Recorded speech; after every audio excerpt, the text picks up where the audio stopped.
At the beginning of the film, our main character witnesses his sister performing an experiment on a magical sword. But it fails, and she suffers the consequence of gradually transforming into a different creature. He doesn't know how to save his sister because his teacher has also fallen unconscious after the failed experiment. His sister gradually turns into a dragon and flies away. Nearby sorcerers see the dragon and use magic to attack, but the main character blocks all their attacks to let his sister escape. This continent has existed for thousands of years. Dwarves once lived here, but were hunted by dragons to the point of having to hide at the edge of the continent. Then sorcerers were born, and humans also appeared on this continent. 5 years after the opening events of the film, our main character has taken the name Orphan and is chasing 2 kids who borrowed money from him but haven't paid it back. He has to use magic to catch them and demand they repay him, but they complain they don't have the money, so he gives them a beating. A girl who is a royal police officer happens to be chasing these 2 kids because they're wanted. She throws 2 darts but hits a passerby, causing Orphan to speak up. The 2 kids take the opportunity to escape, and the girl has to ask Orphan to heal the person she accidentally hit with the sleep-inducing darts. The girl knows he's an expelled sorcerer, which makes him recall the events of that day.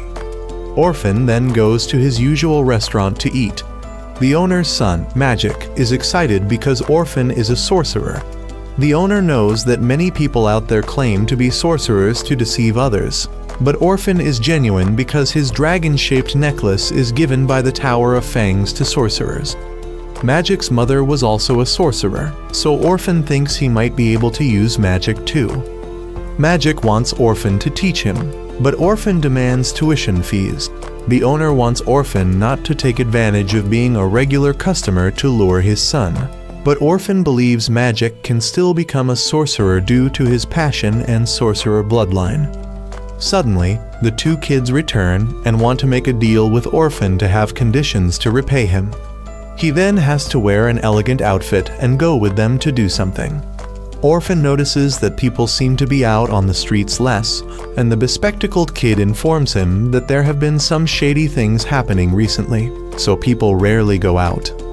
Meanwhile, the sorcerers are still hunting the dragon that Orphan's sister transformed into.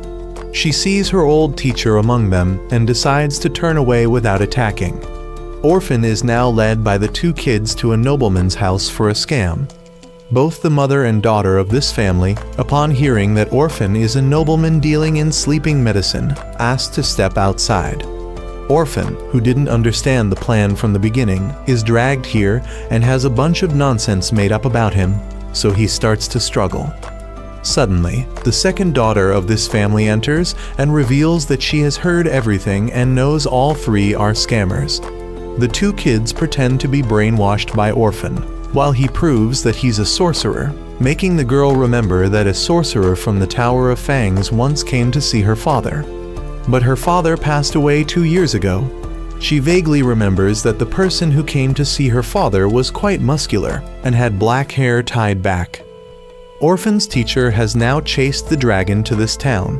The girl then tells Orphan that 5 years ago, a man quite similar to the one she just described came here and gave them a sword. Suddenly, the dragon flies to the mansion where Orphan's group is staying. He runs after the daughter and reaches the warehouse where her mother and older sister are hiding. He uses magic to open the door and faces the dragon, who is also his sister. But she pays no attention to her brother and breathes fire to burn the box and take the sword away. The sorcerers have arrived and are attacking the dragon outside, forcing Orphan to rush to knock them out to help his sister. The teacher and others use magic to attack, but he once again casts spells to block those attacks as he did years ago. The dragon then breathes fire towards Orphan, but he uses a technique to block and dispel it. Going back to the past, in the north of the continent is the Tower of Fangs, where sorcerers gather to live and train together. The strongest people here are Childman and his disciples, and Orphan was formerly one of his 5 students. He teaches his students daily and lets them use their best spells to attack him, but he easily counters all their techniques. Orphan's sister is Azali, who is known as the Chaos Sorcerer. She has a habit of causing trouble for her friends and is also Childman's best student. Her techniques cause the surroundings to shake, but Childman's magic can still block her attacks. Orphan wants her to restrain herself a bit, but she prefers to be this serious. As a result, she has been given her 50th self-criticism assignment by the teacher.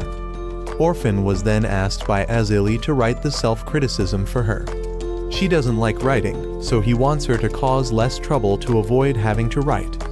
Friends also advise Azali to limit her disruptive behavior, because Childman's class has been complained about by other classes, and if there's more trouble, they will have to disband. A young man in the class who often makes ridiculous inventions has brought a robot he just made. So Orphan has stood up to be the destroyer of nonsensical inventions. His class at that time was very fun, although they frequently caused trouble for others and often teased each other. Back to the present, Orphan is in jail with 2 kids, or more accurately, 2 dwarves. He could easily escape but doesn't want to become a wanted criminal, so he hasn't left yet. He and that dragon are both sorcerers from the Tower of Fang. Most people there are orphans, and he has been looking for a way to turn Azali back into a human for a long time. He was about to give up when Azali appeared once again, making him determined to find the spell Azali used to reverse it. A former friend named Hart came to call Orphan to meet the teacher. He put on his old clothes, and Hart was surprised to find him wandering here. He is also a secretary in this town and admits that Orphan has changed a lot compared to before. When meeting the teacher, he realized it had been 5 years. 5 years ago, when his teacher was still unconscious, all the sorcerers decided to hold a funeral. Orphan was angry because he believed they were denying that Azali was still alive and decided to reject her by holding this funeral. He destroyed that empty coffin and claimed that Azali was the strongest sorcerer the Tower of Fang ever had, so he would find her at all costs.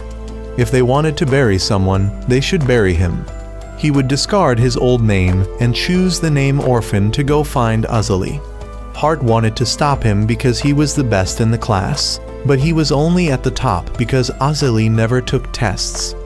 The teacher revealed that he and Azali had experimented to activate the Holy Sword, but the sword lost control and turned Azali into a dragon. When asked why the sword was here, he said that before losing consciousness, he had entrusted the sword to a student for safekeeping. That person had brought the sword here to ask this noble family to keep it safe. It seems the instinct to return to human form in the dragon had brought it here to take the sword away.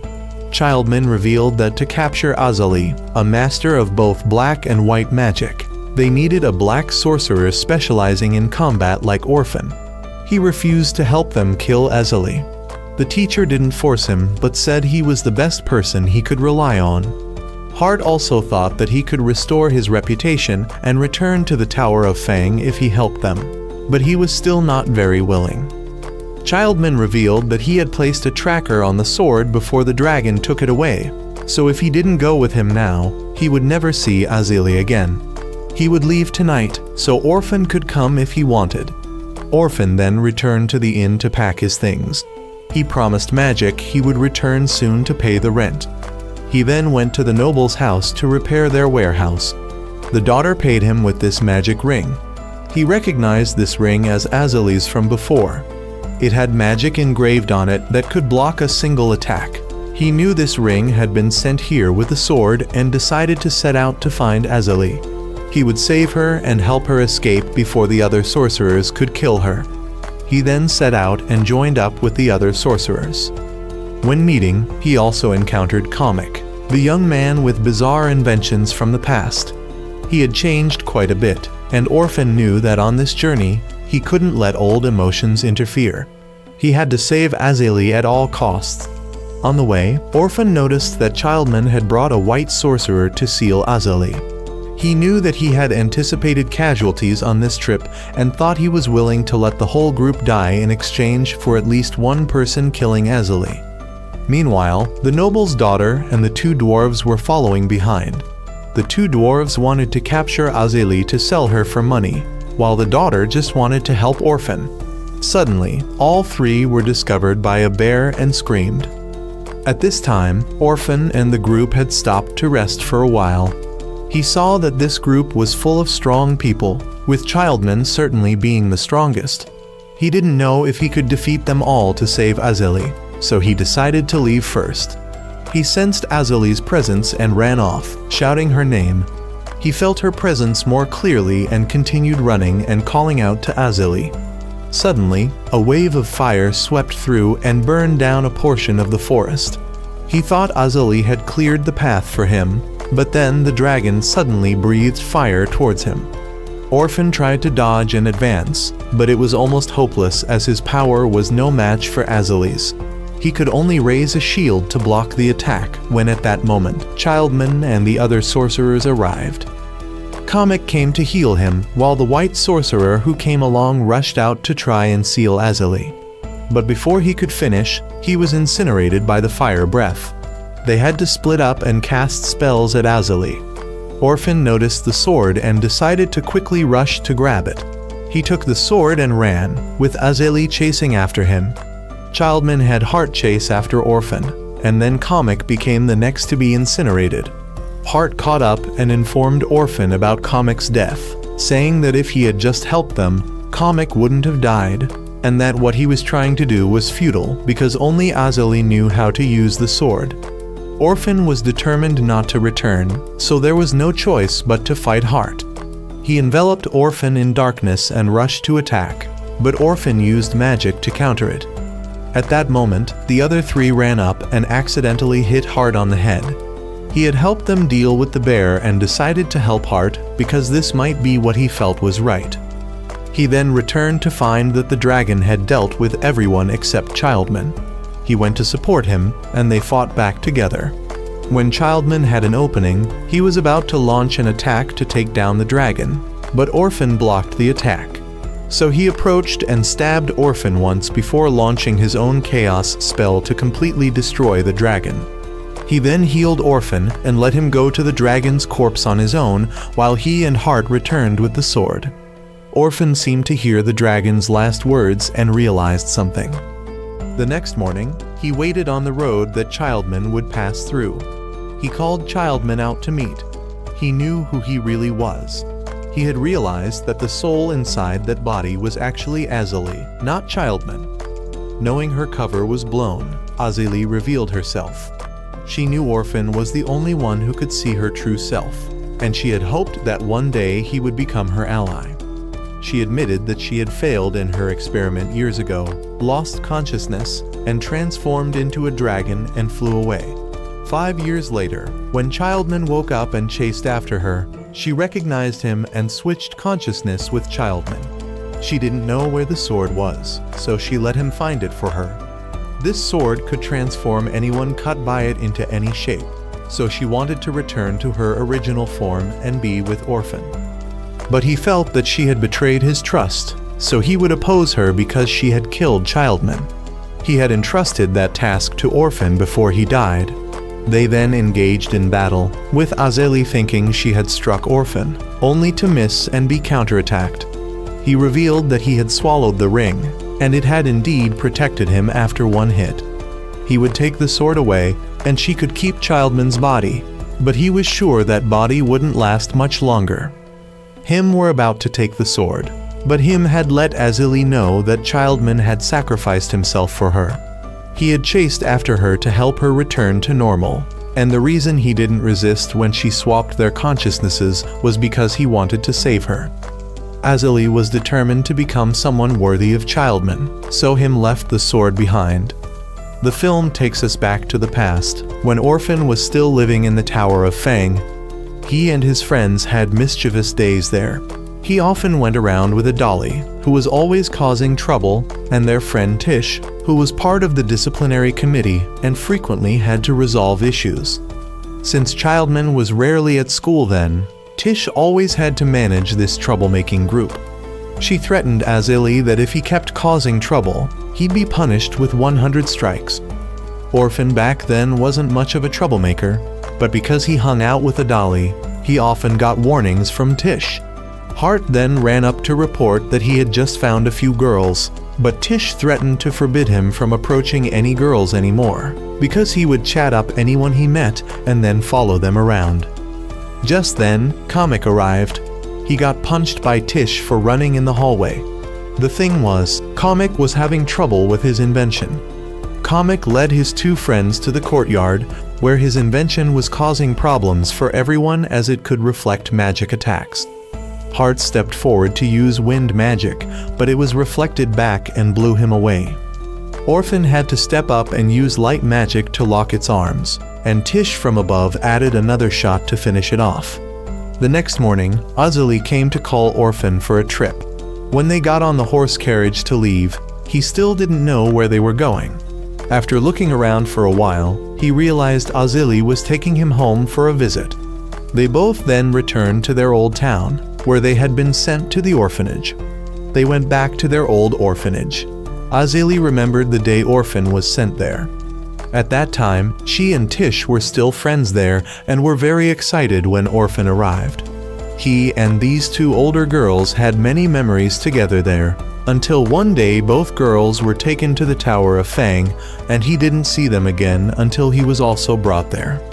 They then visited the graves of people they knew, and suddenly when Orphan turned around, Azali was gone. She had gone into a nearby ruined house, and just as Orphan was passing by, he called out to Azali many times but got no response. Suddenly someone called his name and told him to go to the orphanage to save his sister. When he returned, he found it quiet, so he knew he had to be cautious as he entered. As soon as he went in, he was suddenly tripped and lost his knife. A creature lunged at him, but he destroyed it with magic. As he went further in, a bucket fell on his head. When he went up the stairs, another cloth fell on his head, startling him. When he entered a room, he saw an image of Azali being harmed and a ghost appeared to attack him. He was angry and couldn't see the attack because the ghost was almost standing still. He was very worried about Azali, but now he only had one option, and he knew the whole house wouldn't survive his next move.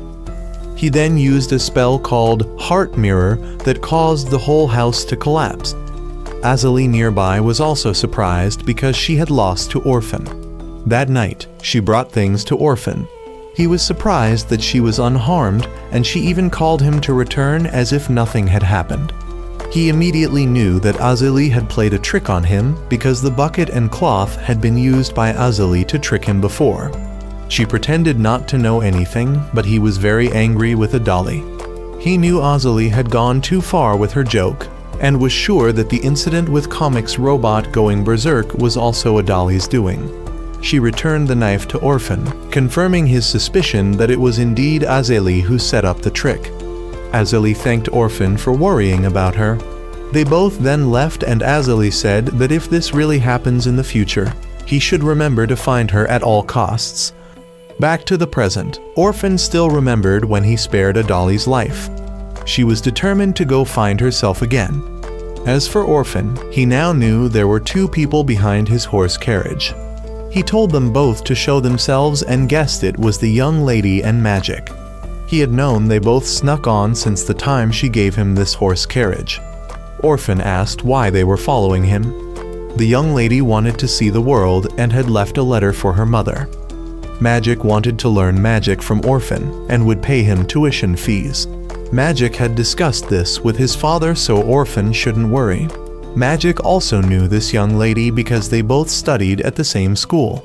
Magic asked Orphan where he was planning to go, and he said he would return to the Tower of Fang as he had business there. On the way, the three of them reached the Fenrir Forest. This forest has many dangerous creatures, and to get to the Tower of Fang, they had to go through here. When Claire went to bathe, she asked Magic to keep watch, but he used magic to peek at her. She kept feeling like someone was watching her, but Magic said she was imagining things. Orphan had to come and teach Magic a lesson for using magic for such useless tricks. When he left, Claire asked what was happening on the other side. Magic turned around saying it was nothing, but accidentally saw her and got hit in the head with a rock. As they continued their journey, Orphan couldn't believe that it took him 3 years to use magic, while Magic only needed 2 weeks since he started teaching him. Maybe the name says it all. At this rate, Magic would become a sorcerer in just 1 year. Claire noticed that Magic was now dressing like Orphan. Well, these were Orphan's clothes after all, and Claire was also wearing his pants. He knew very well that she had altered them to fit her size. Now, to reach the Tower of Fang, they needed to cross this forest, and it would take another 3 weeks of travel. After a while, Orphan changed direction to go around because he wanted to avoid that observation post. If they were discovered to be sorcerers, they would be reported to the church. The church is a religious organization with influence equal to the royal family, and they extremely hate sorcerers. That night, when they stopped in the forest, Orphan saw that the food he had prepared for the trip was almost gone because of the 2 freeloaders. Claire claimed she could cook, but when she did, no one could eat it. Magic wanted them to stop arguing, so he went into the forest to find food. Magic got lost and was attacked by a snake. He used a magic shield to block the snake when a girl discovered him. After learning that Magic was a sorcerer and had a master nearby, she advised him and his master to leave. She was being controlled by this forest and couldn't leave. She thought this place was very dangerous, and they should leave as soon as possible. Her name was Fienna, and she lived in a village that outsiders could never find. When he asked for some food from her village, they had already come because Magic's group had trespassed into the forest illegally. Fienna tried to protect Magic, but they had also sent people to Orphan's side. Fienna was a nun of the temple, so if she didn't obey them, she would also be punished. Orphan on the other side was fighting against the villagers and had to protect Claire, while Magic was being protected by Fienna. But he cleverly recited a spell so they wouldn't notice and made the snake fall to create a distraction to run away. But these villagers had guns, and Magic, not anticipating this, got shot. Orphan on the other side had used magic to defeat the villagers and knew Magic had been captured, so he went to rescue him.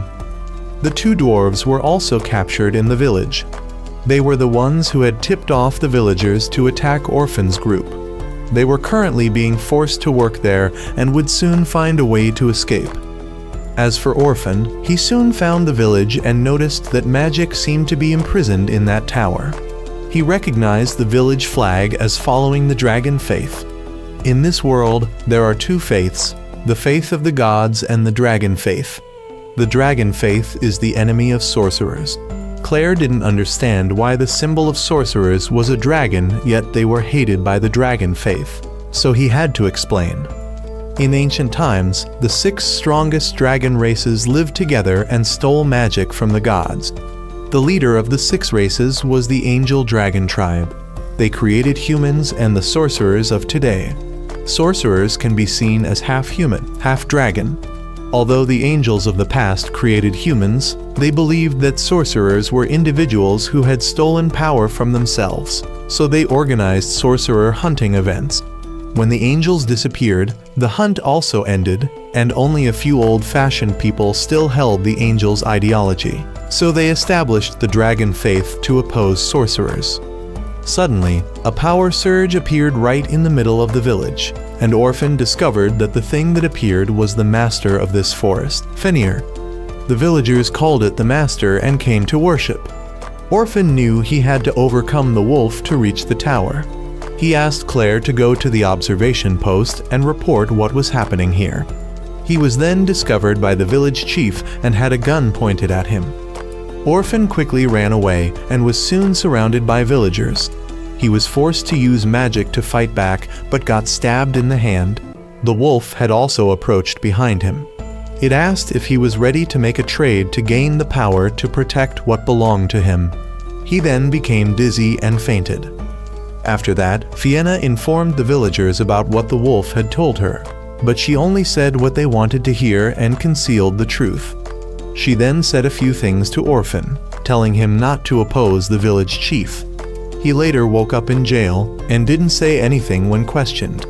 Another person, Solu, came and revealed that Orphan was a black sorcerer from the Fang Tower, but the chief believed that even a black sorcerer would be no match for his gun. He planned to start interrogating Orphan tomorrow. Solu then saw Fienna bringing food to Magic. He knew she had misreported the wolf's words earlier, but he knew she was still doing what was best for the villagers. Magic had regained consciousness by this time. He couldn't believe he had been shot and still survived. The reason he was alive was because she had used healing magic in time before it was too late. Fienna had been living alone in this house without parents, and her only job was to calm the villagers, appearing at the right time and saying the right things. Saving magic was something she did of her own volition. At this moment, the village chief arrived. He wanted Fienna to pack up and prepare to leave with the whole village. He claimed that he had taken her in when she was lost in the forest, but she was actually the one who had found him, so he believed the forest had given her to him. Magic was indignant and said she didn't belong to him. When the chief pulled out his gun, she locked his hand. He reluctantly complied with her wishes, put the gun away, and told her to pack up soon. Magic still insisted on taking Fienna with them, so he remembered that he needed to find Orphan and Claire. But Fienna had already taken Magic to see Orphan in jail. He had been mentally attacked by Fenrir and couldn't move now. This was because he had been trained to deal with such attacks before. Ordinary people would have had their minds shattered by now. Magic thought Orphan was caught because he wasn't good enough, while he had found a way to save Fienna. Orphan knew full well that Magic was trying to act tough in front of a girl. He also thanked Fienna for healing his mind earlier. Fienna then returned to the tower, while Orphan was very angry because the two dwarves had revealed information about his group to this village, leading to their current situation. He was about to deal with both of them when Magic stopped him. At this moment, Solu came down. He drew his knife and rushed towards Orphan. When Magic tried to intervene, he was thrown aside. Solu then engaged in combat with Orphan and realized that Orphan was only pretending to be unable to move. After a while of fighting, he suddenly learned Orphan's former name. Meanwhile, Claire had brought the forest rangers here, but they didn't dare to enter because the church had instructed them to stay away from this place. So Claire had to go in alone. The reason Solu knew about Orphan was because 5 years ago, Orphan had been promised to be the successor of Childman with his talent. Solu then drew his sword. Orphan realized he was a death master, an assassin of the church faction, specially assigned to deal with those who opposed the church. Neither knew why the other was in this desolate place. Before anyone could answer, Claire knocked Solu unconscious to save time. She had brought the forest rangers, so Orphan asked her to tell them to clear the way for him to leave. She refused, knowing he would leave her again, but Fienna had come down and controlled Claire to follow Orphan's words. She then asked Orphan to take the unconscious people away, while she would stay and go with the villagers. She had known Solu was a death master because she had looked into his mind. She wanted Orphan to save Solu because he was the only one who treated her well in this village. Solu had come here to assassinate the village chief, who was formerly a church member but had fled here. She had originally been brought here to soothe Fenrir, but the village chief had gained the trust of the entire village, and they had been actively making guns to fight against sorcerers, even though the royal family had banned the use of guns. She knew the village chief was using her to find the heart of the forest, and once he found it, he would dispose of her. So she wanted to save the most precious people to her before something bad happened. She wasn't afraid of death if it was her destiny, as she had made friends. Orphan was tired of this answer and refused her request, saying that if she couldn't even escape from his hands now, she shouldn't try to act tough. Solu then regained consciousness, and Orphan said he wanted to make a deal with him. He would return the sword as long as Solu led him to the village chief. Meanwhile, Magic was staying with Fienna to protect her. Orphan had gone with Solu to the village chief's house. He wanted to know what the chief was plotting with the heart of the forest. He planned to negotiate and give the chief the name of the person who wanted to kill him. Solu knew he was betraying him, so he rushed forward but was blown away by Orphan. The village chief pulled out a gun to shoot, but Orphan dodged and fired a spell at the gun. The chief needed power to overcome the dragon clan. Just as he pulled the trigger, the gun exploded. He died but managed to tell Orphan that the church was hiding something terrible that could destroy the entire continent. Solu, feeling his job was done, set off to return. Meanwhile, Claire couldn't persuade the forest rangers. She wanted to wait for her friends here. Suddenly, a small dog ran out to Claire.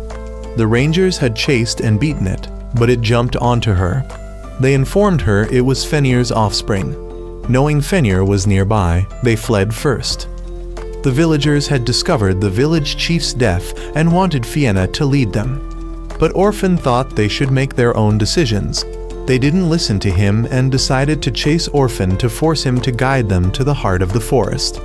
Fienna and Magic ran out and saw him being chased, so they had to go help. Fenrir had given Fienna some time to leave before it dealt with the entire village. She had separated from Magic. Orphan was currently hiding.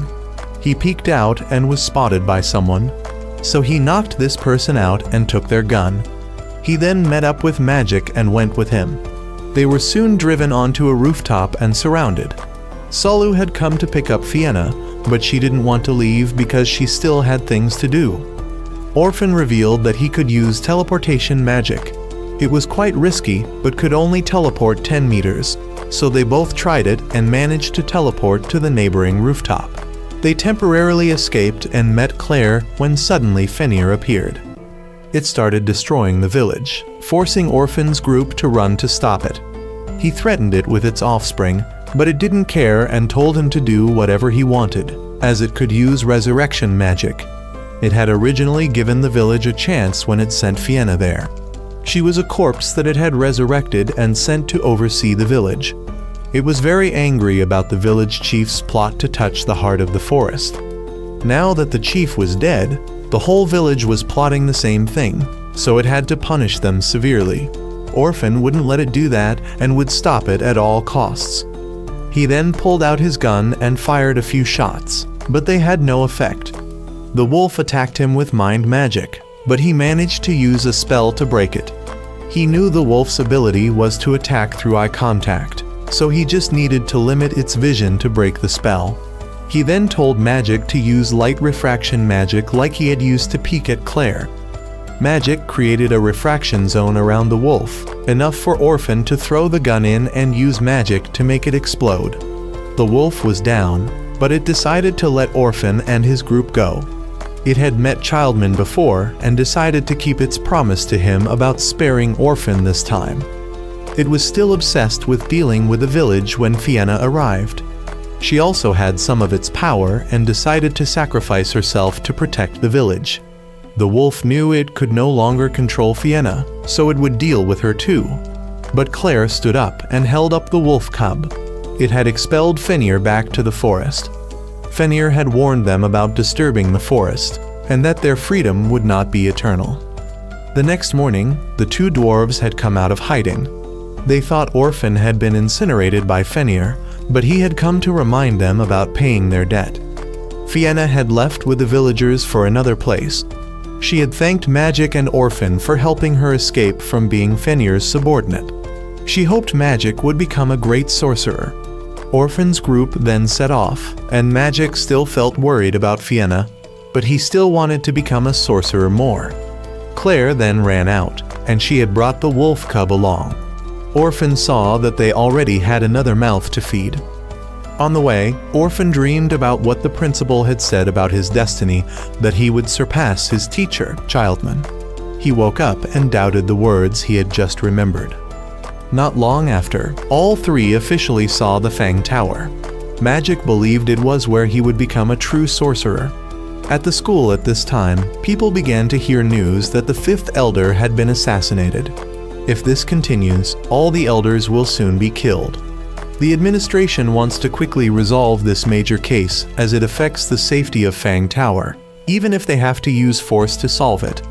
Childman's last student, Fort, now realizes that everything started happening since Childman set out to find Azali. Tish was waiting in Fort's room and asked if Azali had really been defeated, but Fort wanted to solve the elder assassination case first. The killer was described as having black hair and being quite thin, seemingly a sorcerer from the tower. Fort had heard Hart's account of meeting Orphan on the other side of the battle line, and since Childman had also disappeared, Fort suspected Orphan was the killer, and that his actions against the elders were for revenge. Meanwhile, Orphan was bathing his horse when he saw Magic being bullied by Claire again because he criticized her cooking. She had now become proficient in using the wolf cub to attack. Orphan later got into trouble with the forest rangers. Although they knew he was a sorcerer, they didn't want to hand him over to the church because they knew he would be beaten to death. So it was best for him to leave, and they would pretend they hadn't seen him.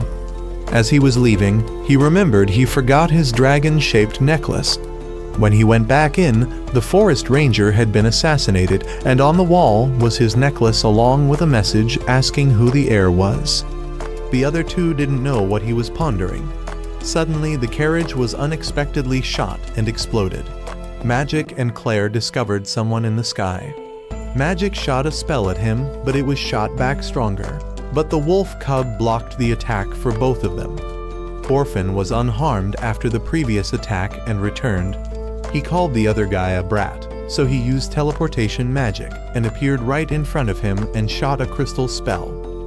Magic and Orphan were scratched while Claire was still protected by the wolf cub. Orphan knew this guy was stronger than him, but not yet as strong as the wolf cub. So he told Claire to be careful and hold onto the wolf cub tightly. He didn't know how the guy could use Childman's teleportation magic. Then the guy suggested that perhaps he wasn't really the heir people rumored about. He realized the guy was the one who killed the forest ranger. He rushed in to fight, but the guy completely outmaneuvered him. Claire had the wolf cub attack, but he took the hit directly and turned to attack Claire. However, he missed because a dagger was thrown into his hand. That dagger was from Tish. She said she would take Orphan away, so the other guy revealed his face completely. He was surprised to see it was Orphan's face from 5 years ago. Tish then took Orphan's group back to Fang Tower, and on the way, he introduced Tish to his two siblings and introduced his two siblings to Tish. She was also surprised that he had changed quite a bit after 5 years. When they arrived at the gate, Tish showed the guards her identity to protect Orphan's group to enter. He wondered about the tight security and learned that there had been many assassinations recently. In this city, most of the sorcerers in the tower are people who will have high positions and power. The houses given to sorcerers are like mansions, as evident from Childman's house. Meanwhile, the elders all suspected the church was involved in this case. While Orphan knew that Childman's and Fort's information networks should have already detected the assassin by now, Fort was very certain that person was him. Fort had now called Hart. He only saw a blood-stained sword in the old town and suspected that Childman had been killed, and the two who could do it were Asali and Orphan. They all believed Asali was the dragon that had been defeated before, so Orphan would naturally be the suspect. Tish had now brought Orphan's group to her private home. Most sorcerers don't have families because no one wants to send their children to a school with a high student mortality rate like Fang Tower. When they went inside, Orphan met his old cat, but it had completely forgotten him. He saw that Tish still collected strange things. She had prepared rooms for all three. Magic and Claire took the opportunity to look at Orphan's childhood photo album. He revealed that he, Tish, and Asali were the closest family, and coincidentally were thrown into the tower and studied in the same class. Tish later went out to go to the tower to report that Orphan was not the killer, but he had no intention of returning to the tower, which angered Tish because he and Fort were both equally stubborn. That evening, Orphan knew he had to tell Tish about Asali and Childman. He knew Tish would be angry when she heard the story. Suddenly, his voice rang out, and he had gone to the fountain to meet the other version of himself, the one with his face from 5 years ago. That person considered himself the assassin of this place, the ghost of Orphan's past, the one bearing the old name Krylancilo. Tish had now informed Fort of the truth that the culprit was someone who looked like Orphan from 5 years ago, and this person's power could be considered equal to the rumored heir. Back to Orphan, Krylan claimed that he was the embodiment that learned everything from Childman, from magic to his assassination skills. Assassination skills were the only thing Orphan didn't inherit from Childman, so he could be seen as the heir that Orphan should have become, the version that he chose to discard when he took the name Orphan. Krylin revealed he served them, and he believed Orphan knew who they were. After finishing, he left. Claire had witnessed the whole event. The next morning, Tish hadn't returned, Orphan didn't want to eat, and who was this Krylin really? Claire decided to find someone to help Orphan. 5 years ago, when Orphan left to find clues about Azali, he reluctantly became a moneylender to make a living. Now he suspected that Azali, whom he had spared, was the one who created and sent Krylin here to kill the elders. He later met Tish again. She introduced him to her 2 students. Just as Orphan introduced himself, the 2 kids recognized that last night 2 short people came asking for food, claiming to be his acquaintances. They weren't sure, so they locked the 2 short people in the storehouse. Orphan knew who they were, so he went to the storehouse to find them. He met both and thought they were trying to freeload, but he would let it go if they helped him with something. Tish, looking at the birthday gift her 2 students gave her, remembered that years ago, a mysterious person had given her a medallion with an angel image just like this. At that time, Orphan's group had made a rule that to celebrate birthdays with outsiders, they had to go through friends, but Tish didn't even know who the sender was. She often practiced with her 3 younger siblings, Orphan, Heart, and Comican. She commented that Heart, though very strong, always lost to Orphan, while Comican only excelled in recovery magic, but was weak otherwise. Fort, on the other hand, had an information network second only to Childman and magic skills only inferior to him and Azali. His knowledge was boundless, but his physical strength was limited. Orphan was often called by Childman for private training, making Tish wonder how someone as naive as Orphan could be Childman's heir. While pondering in the library, Fort came to see her. He had long had feelings for Tish. Although she had refused him, Fort's feelings remained unchanged. Tish still thought Orphan was being pampered too much by Azali, so he couldn't bring out his potential. But Fort reminded her that Orphan was still limiting his abilities to train with her because he didn't want to hurt her.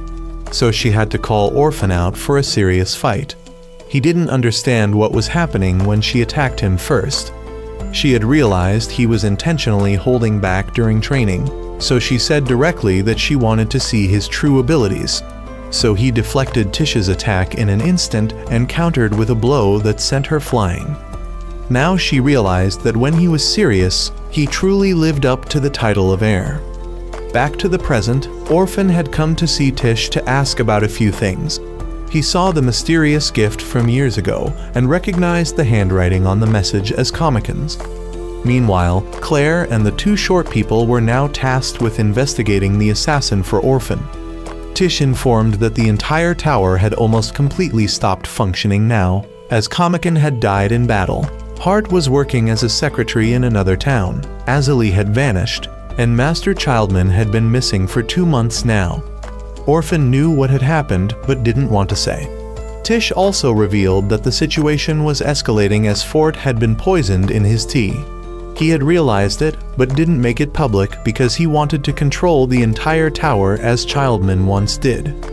Meanwhile, as Claire and the 2 short people were eating, a group of people in black approached. Krylin revealed himself and anesthetized Claire and the wolf cub to take them away.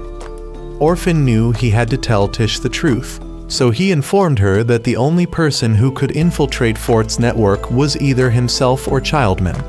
He couldn't be the assassin because he was too pathetic to kill someone, and Childman wouldn't be able to return. The 2 dwarves later reported to Orphan that Claire had been captured and taken to Childman's mansion. He knew Krylin was trying to lure him out. Magic wanted to go with him, but Tish refused. The 2 argued, so Orphan told both of them to be quiet and said he would go alone. Magic still followed and asked if Krylin would take Claire's life. He knew Krylin wouldn't do that if he really wanted to lure him out. He decided to go alone to rescue Claire and end all the matters of the past. He then left alone.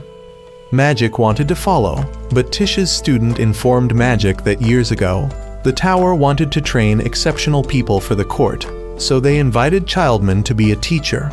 He chose the most talented children, and from then on, people began to value Childman's children.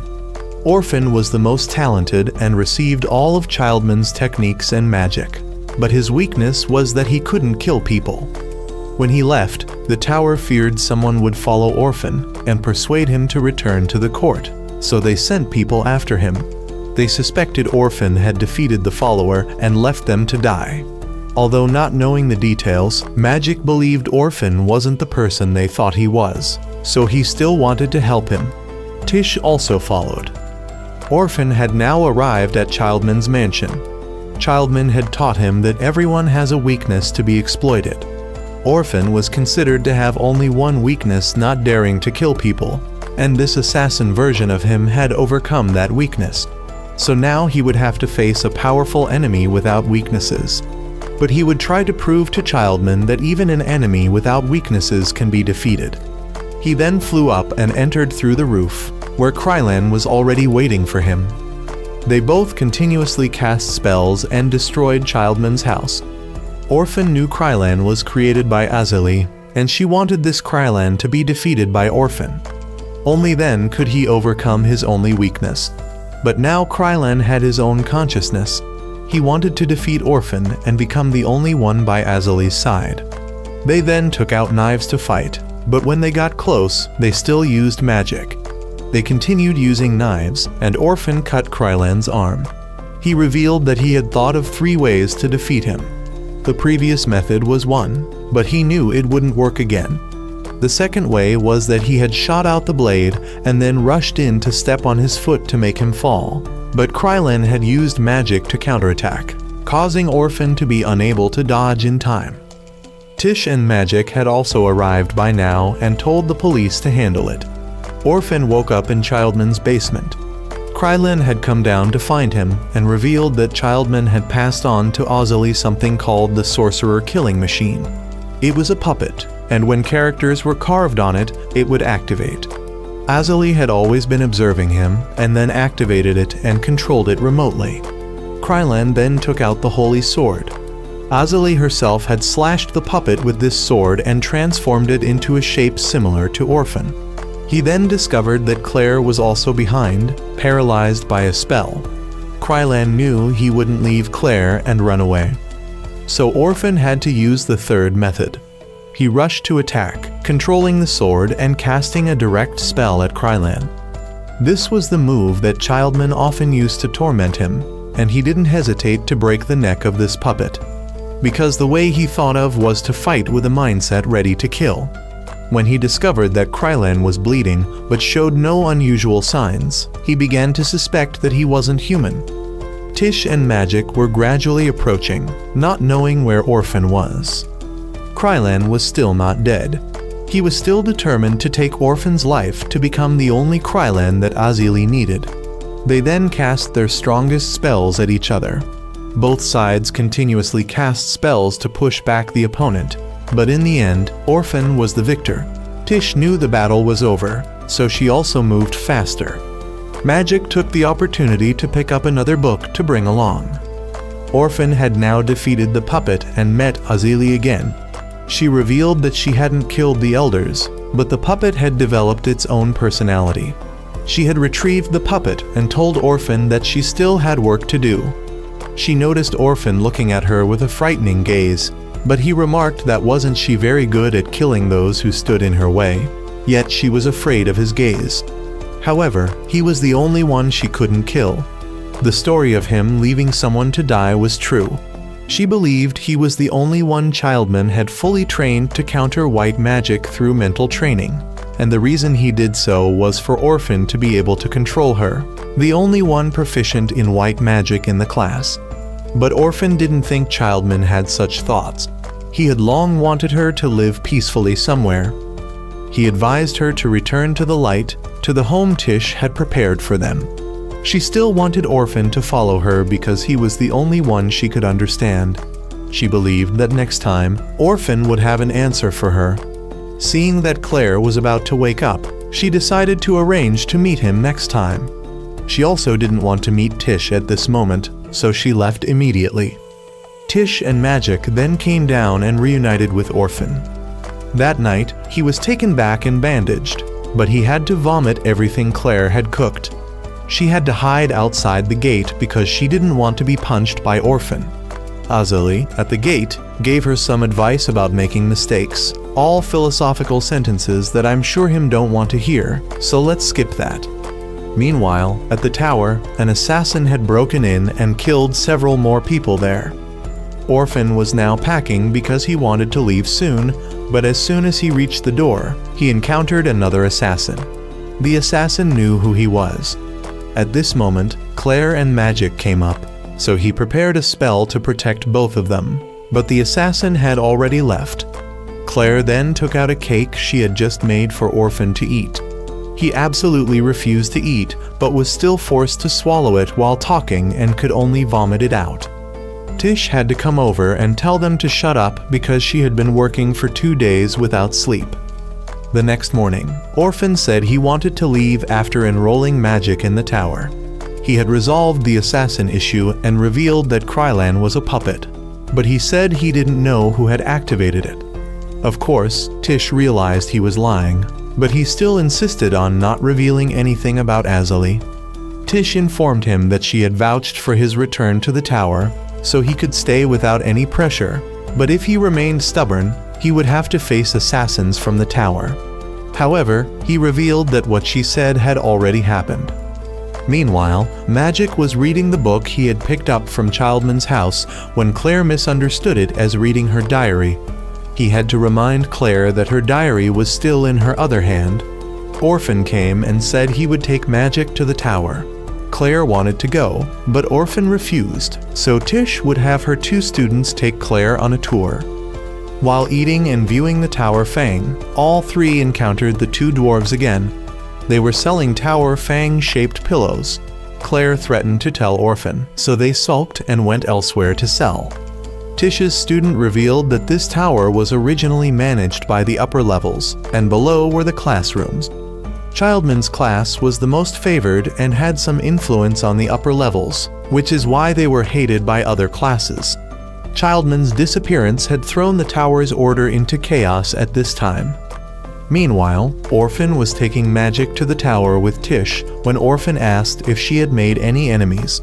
She hadn't, so he knew that if they were ambushed now, it would be because of him.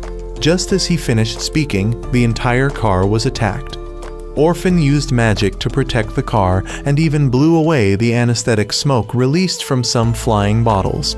The enemies quickly surrounded them, and Orphan knew this group was from the Dragon Faith.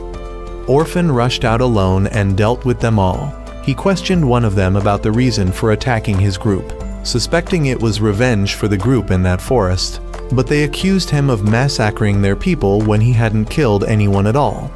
But then someone beheaded this person. That person also revealed himself. He was the one who had killed people in the tower earlier that I saw. He knew Orphan and introduced himself as Hydrant. Tish knew he was from the upper echelons and thought he came to escort them. It seems he was the one Orphan had left for dead before. Orphan then went to the tower's entrance and was called in for a private meeting by Fort's secretary. Fort didn't seem surprised to see Orphan again. He wanted to get straight to the main point about the secretary just now.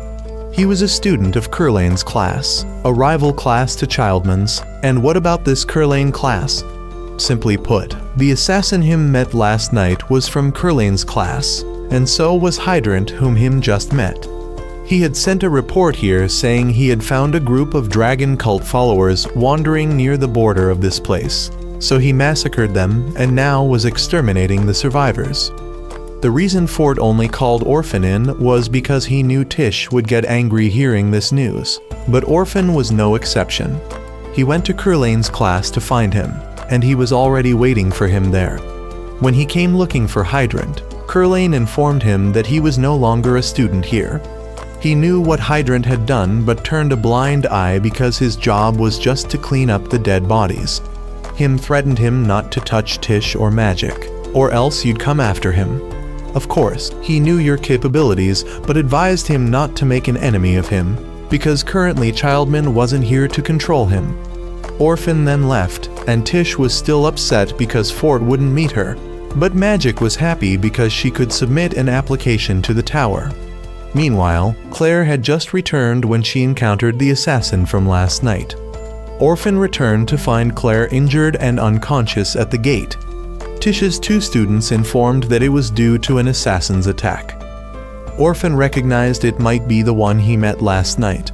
Orphan wanted to pursue, but Tish stopped him because if he caused more trouble here, the elders wouldn't let it slide. Tish would go look for them. He didn't want her to be in danger, but she thought she wouldn't lose to a coward who only dared to attack a girl and run away. She would protect this home of hers. Orphan then had to take Claire inside for treatment, while Tish had encountered the assassin and realized he was luring her. She didn't want to take risks, but also didn't want to lose track. Orphan later went to find Tish. Claire wanted to follow, so he instructed Magic not to let Claire follow him. He then went alone while Tish had been lured to her old hometown. He led her to a dilapidated house to ambush her with his accomplice. She knew the other one was Hydrant. He had hoped to encounter Orphan here too, but knew he would come sooner or later. Tish didn't think she would lose to them, so she cast fire magic to attack. Orphan noticed the flash of light and quickly ran there. Tish was now overwhelmed by the 2 and had 2 fingers cut off by Hydrant. But just at the difficult moment, Azali came to rescue her. Hydrant was surprised that Azali wasn't dead, so they left. Azali healed Tish and left before Orphan arrived. He took Tish home, and Tish thought he had saved her, even mistaking his voice for Azali's. He knew what had happened, so he just went along with it. He informed that Claire was okay, but although Tish's fingers were reattached, the nerves couldn't be restored, so those 2 fingers were now as good as useless. He wanted to make them pay, but Tish wanted him to stop doing foolish things. She'd rather lose 2 fingers than lose him. She wanted Orphan to report to Fort. Fort would know to report back to the upper echelons to thoroughly deal with Curlane's group. She thought if Comican were still alive, he could heal her hand. It's just that after Comican passed away, almost everyone left, and only she and Fort remained at the tower. Therefore, she wanted Orphan not to leave her here alone anymore. Orphan later met Azali in the yard, so he went to talk to her. She informed that Curlane had begun the final stage of his plan. They had dealt with some opposing elders, and conversely, she had to deal with some elders on Curlane's side. She told Orphan that Curlane was trying to gain control of the tower, and what they wanted was the map of the Brown family. 1,000 years ago, one of the gods of the world tried to kill the other gods to become a unified entity, thus becoming the King of Magic. The church viewed the King of Magic as heretical, but few knew that the King of Magic had secretly left behind a book. This book was a map leading to power, and it was gradually passed down to the Brown family. However, it soon disappeared from that family and was obtained by dragon cult followers. The last person believed to be holding this book was Childman. I see something familiar here. He must have realized to some extent that this is related to the book Magic picked up at Childman's house, right? Azali knew that book would attract Curlane's group here, but they also needed that book, so Azali decided not to let them have it. And she knew Curlane's group would act tonight. She would deal with the assassins and leave he with the task of assassinating Curlane. He knew he had no choice but to follow Azali's plan. As for where the book was, she informed he that Magic was keeping it. Azali then gave he the power to move between spaces and left. He were quite annoyed that Azali could manipulate he so easily. When he went inside, he learned that Claire had heard everything. He asked Magic where she got the book and immediately realized that Azali had deliberately arranged for Magic to find it. He then asked both of them to come with he because he knew he needed both their help. He said directly that they would go to the tower and beat those who did this to Tish. Orphan and the 2 younger ones then arrived outside the tower. Claire understood the general plan, while Magic felt a bit guilty for taking the book, which led to Tish getting hurt. But Orphan thought Magic wasn't at fault because sooner or later, he would have to finish everything with Kurlane's class. And now the way for them to enter was to climb over that wall, and when physical means couldn't solve it, mages would do what they do best. As they entered, Orphan explained that he chose to attack first this time because it would be hard for them to anticipate. They usually sneak out at midnight when the guards go to rest, but he was sure they wouldn't come out today because they had guessed he would come here, but not the two younger ones. For now, he wanted to overcome his weakness and prove he was truly the heir. He then went to the guard room to check and found the guards had disappeared. Hydrant attacked him from behind, forcing him to retreat. He had to counterattack, and Hydrant called for his accomplices, forcing Claire to summon her wolf to block the attack. Orphan saw that he didn't care about being discovered by other guards, and Hydrant said that was Kurlane's problem. He didn't care about Kurlane's fate, but just wanted to settle things with Orphan once and for all. He knew he was the one who hurt Tish, and he knew he had concealed the fact that Azali was still alive. Orphan then jumped back and lured Hydrant to a suitable place to fight, an old training room where he and Childman's entire class used to practice together. He was still bitter about this scar, the scar he gave him 5 years ago. At that time, he had intended to apply to the court to work, but he came to bring he back because the elders needed at least one person at the tower capable of dealing with Azali, and the person they needed was Orphan, the one to whom Childman had passed on all his techniques. But he refused and shot him in the face. Both still haunted by each other, they would settle all grudges here. Orphan used magic to lift him up to shoot a light arrow, but he managed to counterattack and rush in. Orphan teleported behind him, bringing both back to hand-to-hand combat. Meanwhile, Claire encountered another one. This one noticed that Orphan's group had been separated. He decided to deal with Claire before looking for magic. She heard him thinking she was useless and got angry. Just as he realized Claire's abilities, her wolf cut off his hand. Magic woke up in a strange place and encountered Hydrant's accomplice. He wanted to deal with magic, but the boy ran away. However, the book fell and was taken by him. Magic had no choice but to stay and fight. He raised a shield to block spells, and then figured out how to use light arrows. Although he managed to shoot, he missed, so the other guy shot back. Magic somehow learned to teleport and dodged, but those powerful moves had depleted his magic, so Fort stepped in to drive the other guy away. Magic wanted to go reclaim the book, but Fort wanted to let Orphan handle it himself, and from now on, Magic would be his student. Meanwhile, Orphan had used his superior physical skills and techniques to defeat Hydrant. Just as he was about to burn the other half of his face, Claire arrived. She said she had just punched an assassin and was brought here by the wolf. Orphan was glad he had brought her along. He then went with her to Kurlane's class. Kurlane had obtained the book and confessed all his crimes, so Orphan told him to look carefully, because it was Claire's diary that he had slightly modified to look like the real book. Fort then came in and charged Kurlane's entire class, but Kurlane thought Fort didn't have enough authority, so Orphan showed him the indictment already signed by Hydrant. Hydrant had intended to betray him from the start because his goal was simply revenge. Azali then arrived. Orphan realized Fort had known Azali was alive before. Kurlane rushed to take Azali's life, but was struck down by Orphan using the ultimate technique taught by Childman. However, Azali told him there was no need to finish off someone like Kurlane. She then cast a spell to make all of Kurlane's students forget she was still alive. They were then all arrested. Fort didn't expect Childman to be dead, but he would try to control this place as Childman once did.